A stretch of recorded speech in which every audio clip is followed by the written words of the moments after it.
The smell of failure is not the acrid scent of gunpowder or the metallic tang of blood from a fresh wound. It is the sickly, sweet, and cloying stench of 300 pounds of venison rotting in a warm garage. You have secured the perimeter with high-grade steel reinforcements. You have stockpiled enough ammunition to fight a small insurrection. You have successfully hunted the game that was supposed to sustain your family through the first brutal winter of the collapse. Yet, here you stand, utterly helpless, watching your wealth dissolve into a gray, putrid sludge of maggots and liquefying protein.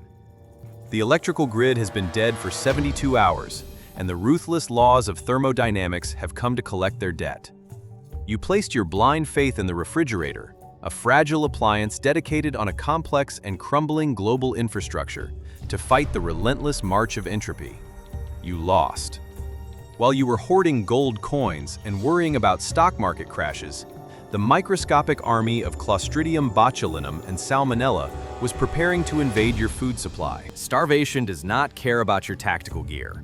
It is a biological inevitability that begins the exact second the cells of a dead animal stop respiring. Without the chemical ability to halt decay, you are not a survivor. You are merely a temporary host for the bacteria that will eventually consume you from the inside out. So, before the darkness closes in, take a moment to signal that you are here. Leave a like to mark your entrance into the tomb, and subscribe if you are brave enough to explore the history that others are too afraid to touch. And tell me in the comments, if you found a map to a lost world, would you have the courage to open the door? It helps to know who is walking beside me in the dark. The modern survival industry thrives on selling you fantasies of kinetic power and heroic resistance. The tactical retailers want you to believe that survival is about shooting your way out of a problem, or that a portable solar generator will indefinitely sustain a comfortable suburban lifestyle in a post-collapse world. This is a lie designed to extract capital from your wallet. The reality is that for 99% of human history, the primary battle was not against other humans, but against the decomposition of organic matter. The reason your ancestors survived the brutal winters of the Iron Age was not because they had high-capacity magazines or night vision goggles. It was because they understood the chemical properties of sodium chloride. This simple ionic compound, formed by the violent reaction of a volatile metal and a toxic gas, is the only reason civilization exists. Salt is the white gold that built empires, and in a grid-down scenario, it will reclaim its throne as the most valuable substance on Earth. Let us strip away the comfort of the modern supermarket aisle and look at the brutal physics of the situation. Currently, the masses view salt as a cheap flavor enhancer, something tossed casually over processed carbohydrates. The global supply chain has artificially suppressed the value of this mineral, making it seem abundant and trivial. Do not be fooled by this temporary abundance. The moment the diesel trucks stop rolling, the artificial plateau of plenty collapses. To understand why this is a fatality, you need to understand the concept of water activity, scientifically denoted as AW. This is the measure of the free water available in a substance for microorganisms to use for growth. Fresh meat has a water activity level near 0.99. The bacteria that cause botulism, a neurotoxin that paralyzes your diaphragm and suffocates you, thrive in any environment with a water activity above 0.93. The refrigerator fights this by lowering the temperature, slowing down the molecular movement. But salt fights this by changing the physics of the water itself. When you apply salt to meat, you are not merely seasoning it. You are engaging in chemical warfare known as osmosis. The salt creates a hypertonic environment on the surface of the flesh. This pressure gradient violently draws the water out of the bacterial cells through their semi-permeable membranes. It binds to the remaining water molecules, making them chemically unavailable to the bacteria. The bacteria do not just die, they implode. They are desiccated on a cellular level. This is not a suggestion or a culinary tip. This is a biological law that dictates whether you eat or starve. Without salt, you cannot store meat without electricity. Without the ability to store meat, you are forced to hunt or scavenge every single day, burning critical calories in a deficit loop that inevitably ends in death. Most preppers are sitting on hundreds of pounds of rice and beans, yet they possess less than 2 pounds of salt in their pantry. This is a calculation of suicide. A human being can survive for weeks without food, but take away their sodium intake while forcing them to exert physical labor, and the body's electrical system shuts down. We must dive deep into the physiology of hyponatremia to understand the horror of this death. Your body is an electrical machine. Your nerves fire signals to your muscles via electrolytes. Sodium is the primary cation in the extracellular fluid. It is the gatekeeper of your neurology. When you are sweating through your tactical gear, hauling water, chopping wood, and patrolling your property, you are hemorrhaging this vital mineral at an alarming rate. If you attempt to replace this lost fluid with pure rainwater or river water, you are not hydrating yourself. You are drowning your cells. This condition is known scientifically as hyponatremia. As the concentration of sodium in your blood drops, water rushes into your cells in a desperate attempt to balance the osmotic pressure. Your cells swell. In your muscles, this causes cramping and weakness. In your brain, where the skull allows no room for expansion, this swelling leads to cerebral edema. This is not a headache. This is your brain crushing itself against the inside of your skull. It leads to confusion, seizures, coma, and eventually death. You could be surrounded by gallons of fresh water and still die because you lack the chemical electrolyte required to process it. The medical establishment tells you to drink 8 glasses of water a day. But that advice assumes a sedentary life in a climate-controlled box with a steady diet of processed, sodium-rich food. In the wild, water without salt is a slow-acting poison. You must view salt not as a condiment, but as a fuel additive for the biological engine. Without it, the engine seizes. Let us expand on the historical precedent, for history is merely a preview of the future. The Roman Empire understood this with absolute clarity. The legionnaires were often paid in salt, which is the etymological root of the word salary. They did not march for gold, they marched for the mineral that allowed them to carry rations across continents without succumbing to food poisoning.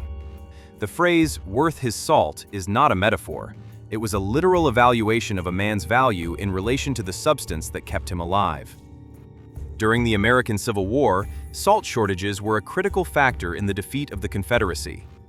The Union forces specifically targeted the salt works of the South, knowing that without salt, the Confederate Army could not preserve meat for their troops, nor could they treat the hides of animals to make shoes and saddles. They weaponized decomposition. When you stockpile salt, you are not just buying a rock. You are buying the logistical backbone of an army. However, simply buying a few shakers of table salt is insufficient and demonstrates a dangerous lack of understanding of the scale required. You need to look at bulk agricultural and industrial supplies. The refined table salt with anti-caking agents, such as sodium aluminosilicate, is fine for a dinner party, but for curing 100 pounds of beef, you need raw, unadulterated sodium chloride. You need to understand the difference between curing salts, which contain nitrates and nitrites for preventing botulism in smoked meats, and pure sea salt for desiccation. Ignorance of these chemical distinctions results in death. Using the wrong concentration or the wrong type of salt can lead to toxic buildup, or, conversely, fail to stop the bacterial bloom. The retail industry wants you to buy expensive, branded curing kits in small 4-ounce packets. This is the consumer trap. You should be looking at 50-pound bags from feed stores or restaurant supply depots. This is a commodity that does not expire. It is a rock. It has sat in the earth for millions of years. It will sit in your basement for 20 more, waiting for the day the lights go out. But let us go deeper into the medical necessity, beyond simple hydration. In a world without hospitals, you become the surgeon, and salt becomes your primary pharmaceutical. We are entering the post-antibiotic era. A simple cut from a rusty fence or a slip of a knife while dressing game becomes a lethal injury. Gangrene does not bargain. However, a hypertonic saline solution is an indefinite antiseptic. By creating a solution where the salt concentration is higher than that of the pathogen's internal fluids, you force the bacteria in the wound to dehydrate and die. It is crude, it is agonizingly painful, and it leaves scars, but it is effective. The pain is a signal that the physics of osmosis is working. Comfort is a luxury you can no longer afford. The sting of salt in an open wound is the feeling of survival. You must be prepared to scrub a wound with brine while your patient screams, knowing that the alternative is a slow death by sepsis. Furthermore, consider the dental implications. In a collapse scenario, there are no dentists. A tooth abscess is a localized infection that can easily migrate to the brain or the heart valves, causing endocarditis. Before the invention of fluoride toothpaste in modern dentistry, humanity relied on salt. Its abrasive nature cleans the enamel, mechanically removing plaque. But more importantly, a high salinity rinse changes the pH balance of the mouth, creating an environment where the acid-producing bacteria that cause decay cannot survive. You are stockpiling toothpaste that never runs out. By maintaining oral hygiene with salt, you are preventing a systemic infection that could kill you as surely as a bullet. We must also look at the economics of the new world. Most people hoard gold and silver, believing that precious metals will retain their value as a medium of exchange. This is a fallacy based on the assumption that a market economy will persist. Gold has no intrinsic survival value. You cannot eat it, you cannot cure meat with it, and it does not clean wounds. In a true collapse, utility drives value. A block of compressed salt is a consumable currency. Every time it is used, the supply decreases, driving up the value of your remaining stockpile. It creates a dependency. If you are the only source of salt in your region, you do not just have a trade good, you have leverage. You can demand labor, security, or resources in exchange for the mineral that keeps people alive. Throughout history, the salt roads were the arteries of civilization. Soldiers guarded them, and kings taxed them.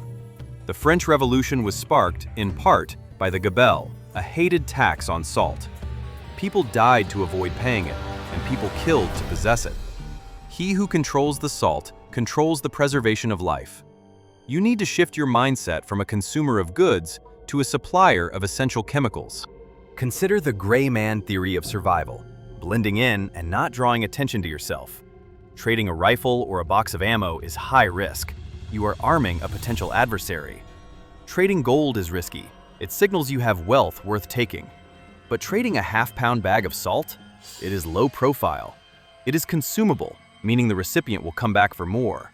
It establishes a recurring economic relationship rather than a one-time transaction. You become the utility company.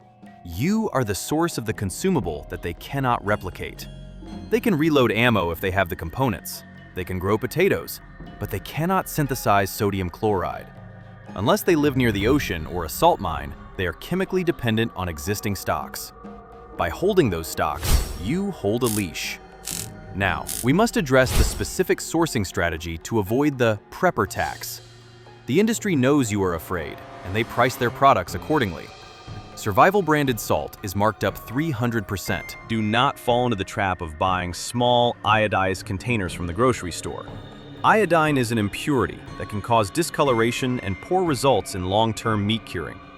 You need to look for pool salt, or water softener salt, that is labeled as 99.9% pure sodium chloride. Read the material safety data sheet. This is a legal document that manufacturers must provide. If the MSDS lists the contents as 100% NaCl, it is safe for human consumption, regardless of whether it is sold in the pool section or the spice aisle. The only difference is the grain size and the price. You can buy a 40-pound bag of pool salt for the price of a few shakers of table salt. This is the arbitrage of the educated survivalist. You are bypassing the marketing tax and buying the raw chemical compound. Storage of this white gold requires respecting its hygroscopic nature, a chemical property that can ruin your preparations if ignored. Salt loves water. It is a hydrophilic substance that will pull moisture directly from the humid air, turning your loose, granular stockpile into a solid, immovable brick. While this clumping does not chemically degrade the sodium chloride, it makes it nearly impossible to measure and use effectively in an emergency. Imagine trying to chip off exactly 100 grams of salt from a solid 50-pound block with a chisel while your hands are shaking from hypothermia. You must seal it against the atmosphere. 5-gallon food-grade buckets with Mylar liners are the gold standard for this application. The Mylar provides a hermetic barrier against light and moisture, while the high-density polyethylene bucket provides physical protection against rodents and impact. However, there is a critical mistake that amateur preppers make. Do not add oxygen absorbers to your salt storage. Oxygen absorbers contain moisture and generate heat as they react. Introducing them into a salt bucket can actually cause the clumping you are trying to avoid. Salt is an inorganic rock. It does not oxidize. It does not go rancid. It needs no protection from oxygen, only from humidity. If you seal it dry, it will outlast the plastic bucket that holds it. Once you have secured the salt, you must learn the ratios.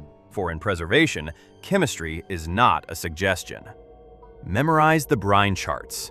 You need to know exactly how much salt to dissolve in a gallon of water to achieve a 10% solution for short-term preservation or a fully saturated solution for long-term storage.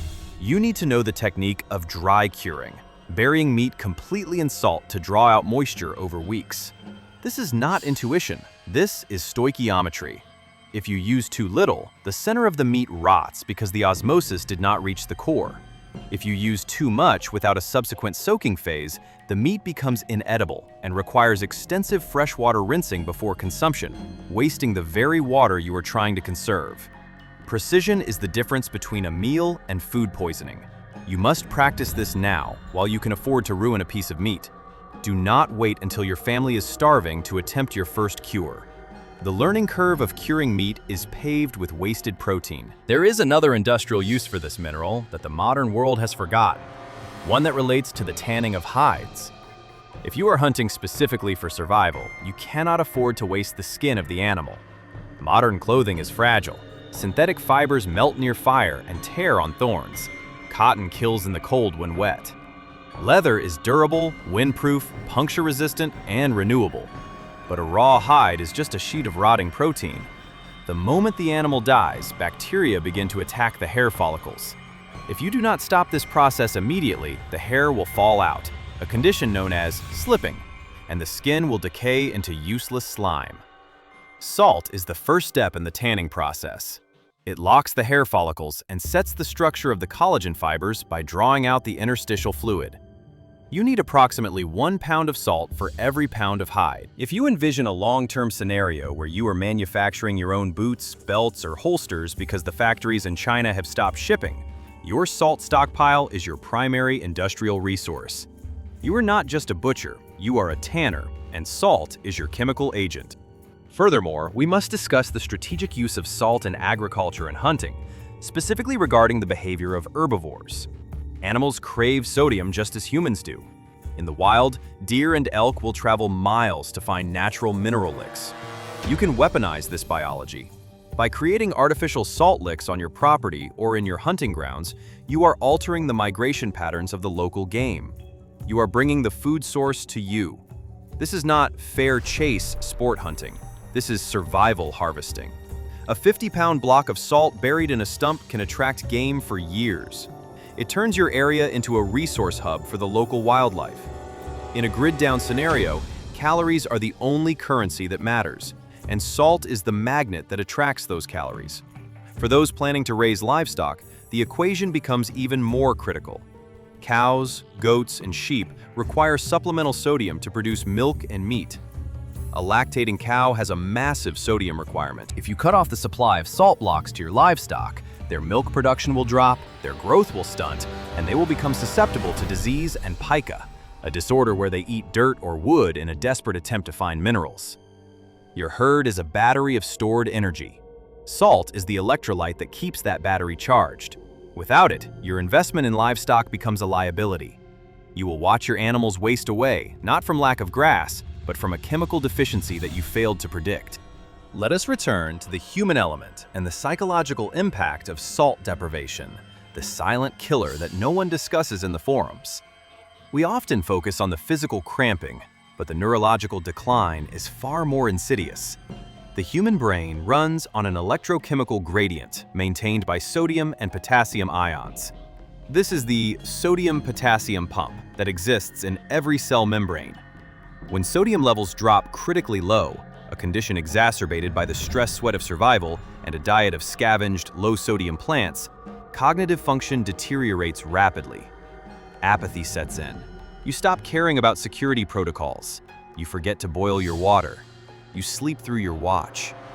This is the brain shutting down unnecessary functions to preserve the core. You become a liability to your group before you even realize you are sick.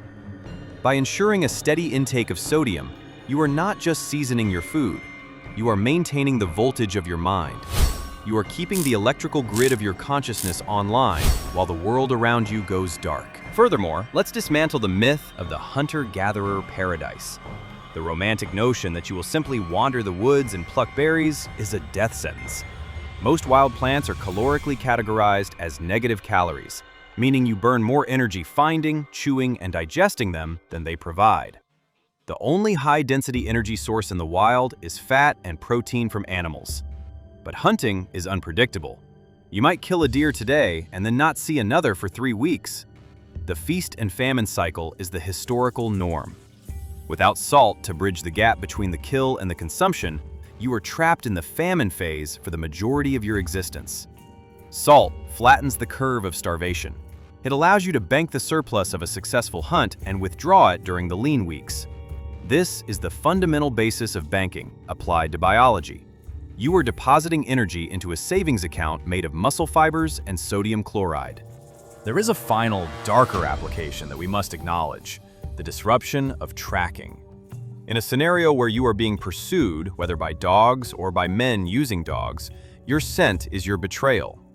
Salt, particularly when mixed with strong-smelling herbs or simply used to create a sterile perimeter, can confuse the olfactory senses of tracking animals. High concentrations of salt irritate the nasal membranes of canines. While not a foolproof invisibility cloak, it alters the chemical composition of the ground it touches. It is a chemical scorched earth. If you salt the earth, nothing grows, and the scent trail is chemically scorched. It demonstrates the versatility of the substance. It is a tool for creation, preservation, and deception. We must also consider the geopolitical implications of the salt supply chain. Currently, the majority of the world's salt is produced in massive industrial evaporation ponds or huge underground mines, then transported via rail and ship. It is a heavy, low-margin commodity. When fuel prices spike, salt is one of the first commodities to stop moving because the cost of transport outweighs the profit. Local scarcity will happen instantly. You might live in a country with salt mines, but if you are 500 miles away and the trains aren't running, you might as well be on the moon. Do not rely on the National Strategic Reserve. There is no strategic reserve for table salt. The government stockpiles oil and grain. They expect you to buy your own salt. When the panic starts, the grocery store shelves will be cleared in hours. The person who grabs the last box of salt is not looking at a recipe. They are looking at survival. Now, look at the shelves of the average prepper. They are lined with freeze-dried meals that cost thousands of dollars. These meals are loaded with sodium, yes, but they are finite. Once you eat them, they are gone. They are a crutch for the unprepared. A 50-pound bag of salt, costing less than a dinner for two, gives you the capability to produce your own food storage indefinitely. It allows you to buy cheap cuts of meat now, while the dollar still functions, and convert them into durable rations like jerky, biltong, or salt pork. You are decoupling yourself from the industrial food system and creating your own supply chain. The freeze-dried meal is a product of the system. The bag of salt is the tool to escape it. You must also understand the concept of salt hunger. In history, populations that relied on cereal grains without access to meat or salt often suffered from chronic lethargy and poor health.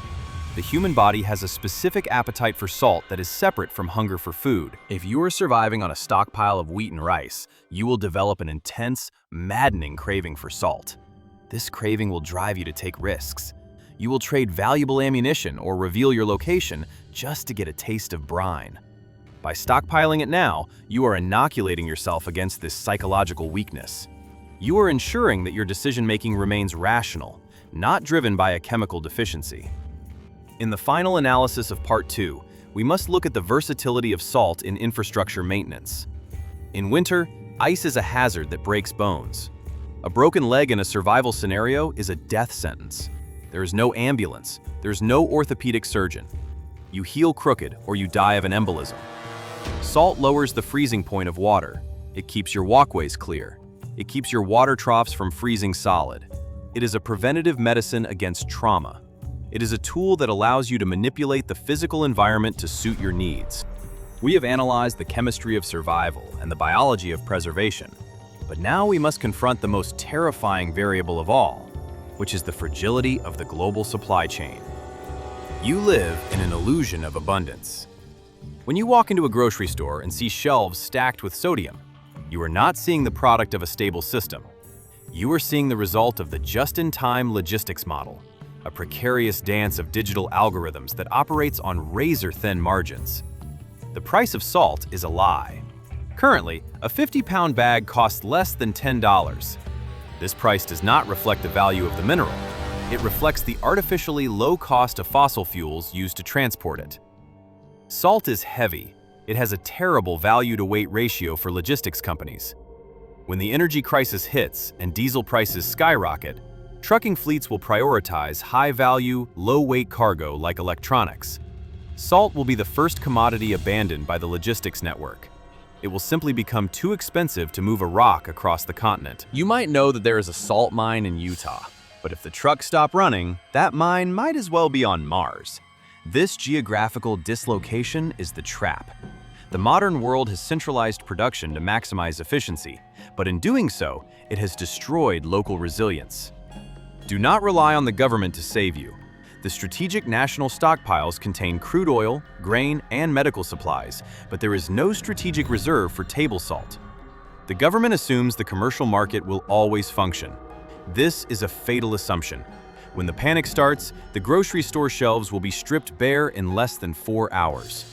The frantic mother fighting for the last box of Morton's is not looking at a recipe. She is staring into the abyss of a winter without food. You must not be in that crowd. You must be at home, behind a locked door, sitting on a lifetime supply that you purchased when the world was still asleep. So, what is the protocol? How do you acquire this asset without flagging yourself as a target? You must use the gray man technique of acquisition. Do not order 500 pounds of salt online. That creates a digital footprint and alerts the delivery driver to your stockpile. You do not want the man who drives the UPS truck to know that your house is a resource hub. Go to the physical store. Go to the hardware store or farm feed depot. Bring cash. Cash leaves no data trail. Buy 2 or 3 bags at a time. Rotate your stores. Be the person fixing a pool, not the person preparing for the apocalypse. Anonymity is your first layer of armor. When you stand in the aisle, you will be faced with a choice that the industry uses to trick you. You will see food-grade salt and pool salt. The food-grade salt will be in a small, pretty package and cost 5 times as much. This is an intelligence test. Turn the bag over. If the pool salt says 99.9% sodium chloride, it is the exact same molecule as the table salt. Nature does not distinguish between a crystal mined for a swimming pool and a crystal mined for a shaker. The only difference is the marketing budget. You are a survivalist, not a consumer. You exploit these inefficiencies. You buy the industrial commodity and refine it yourself. By grinding coarse pool salt, you create table salt and save 400% on your investment. This is the arbitrage of the wise. Let us discuss the endgame economy. When the dollar dies, trade will revert to tangible utility. In a barter scenario, you must never reveal the extent of your wealth. If you trade salt with a neighbor, never give them a 50-pound bag. That signals that you have hundreds of pounds more. It paints a target on your back. You trade in small, sandwich-sized bags. You act as if it is your last portion, and you are making a sacrifice to help them. This psychological manipulation protects your main hoard. You become the reluctant benefactor, not the wealthy hoarder. Envy leads to violence, but gratitude leads to alliances. Furthermore, remember that salt was once money. In a future where labor is scarce, you can pay people in life. A weekly ration of salt to a family suffering from hyponatremia is a wage they will fight to protect. You are stockpiling the payroll of your future community. Why are we doing this? It is not just about fear. It is about rebellion against the laws of entropy. The universe wants to break things down. It wants to turn organized biological structures into dust. It wants your meat to rot and your body to decay. Salt is the defiance of entropy. It creates a stasis, a pause button on the process of death. By stockpiling this white gold, you are declaring that you will not go gently into that good night. You are asserting control over the fundamental forces of nature. While the rest of the world succumbs to the chaos of decay, your larder will remain orderly, preserved, and viable. Do not wait for the news anchor to tell you the supply chain is broken. By the time it is on the news, the window of opportunity has already closed. Every day that the diesel trucks are still running is a gift. Every day that the bag of pool salt costs $10 is a miracle of economic distortion. But markets correct themselves. Reality always wins. When the correction comes, it will be violent and sudden. The price of salt will not just double, it will become infinite because it will be unresolved at any price. You have a choice to make right now. You can dismiss this as paranoia and go back to the entertainment that distracts you from the precipice. Or you can take action.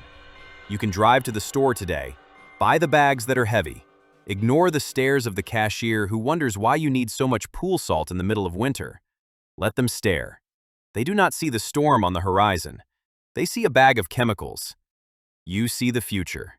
You see the difference between watching your children starve and watching them thrive. Stock it deep. Seal it tight. Keep it quiet. Be the one who survives.